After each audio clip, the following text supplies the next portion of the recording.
నమస్తే, welcome to N today news. Eluru జిల్లా జిలుగుమిల్లి మండలం పి రాజవర గ్రామంలో జగనన్న సురక్ష కార్యక్రమాన్ని ప్రారంభించారు. ఈ కార్యక్రమానికి ముఖ్య అతిథులుగా ఎంపీపీ కోర్స పోచమ్మ ప్రారంభించారు.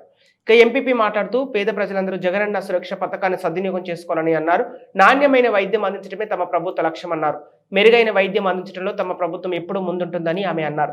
జగనన్న సురక్ష కార్యక్రమం వివిధ రకాల వైద్య పరీక్షల మందులు పంపిణీ చేస్తున్నామన్నారు. ఈ కార్యక్రమానికి డాక్టర్ గాయత్రి, ఏఎన్ఎంలు, health department sarpanch Soyam Kanthamma, society అధ్యక్షులు బోధ శ్రీనివాస్ రెడ్డి, మండల పార్టీ అధ్యక్షులు సంద ప్రసాద్, సచివాలయ convener Vanama Ramakrishna, MPDO Krishnaprasad, revenue సిబ్బంది, మెడికల్ సిబ్బంది, సచివాలయ సిబ్బంది, వాలంటీర్స్ పాల్గొన్నారు.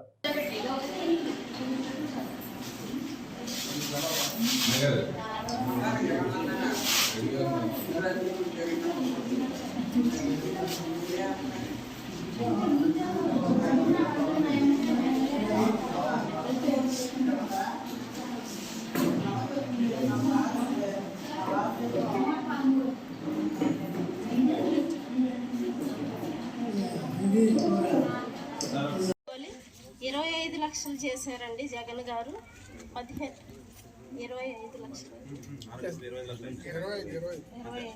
ఇదివరకు అయితే 15 లక్షలు ఉండేది. 10 నుండి 25 వరకు. అలాగే అవ్వాతాతలు ఆరోగ్యంగా ఉండాలని మన జగనన్న గారు ఆరోగ్య సురక్ష 2వ విడత పెట్టారు. ప్రతి ఒక్కరూ దీన్ని సద్వినియోగం చేసుకోవాలి, ఆరోగ్యంగా ఉండాలి. మళ్ళీ మళ్ళీ జగన్ గారిని గుర్తుపెట్టుకోవాలని నేను అనుకుంటున్నాను.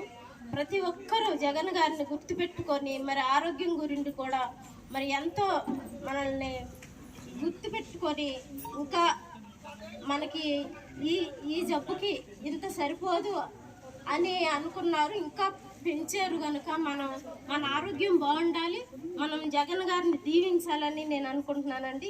చిన్న అవకాశం ఇచ్చిన పెద్దలకు నా ధన్యవాదాలు.